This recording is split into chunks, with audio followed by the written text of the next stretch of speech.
سابق fast bowler Shoaib Akhtar کو F آئی اے نے طلب کر لیا۔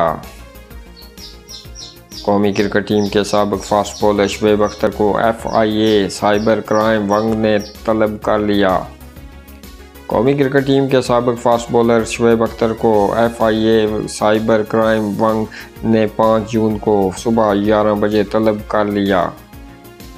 دوسری جانب شعیب اختر کا کہنا ہے کہ انہیں ابھی تک کوئی نوٹس موصول نہیں ہوا۔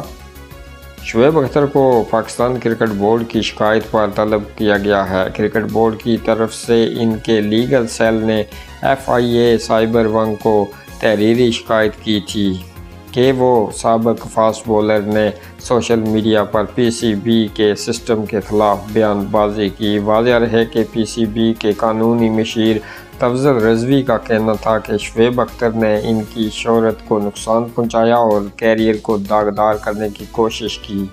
یاد رہے کہ شعیب اختر نے ایک بیان میں کہا تھا کہ پی سی بی کا انٹرنل انکوائری سسٹم ٹھیک نہیں، جس سے پاکستان کرکٹ بورڈ کی ساکھ متاثر ہوئی ہے اور بین الاقوامی سطح پر پی سی بی کی بدنامی ہوئی۔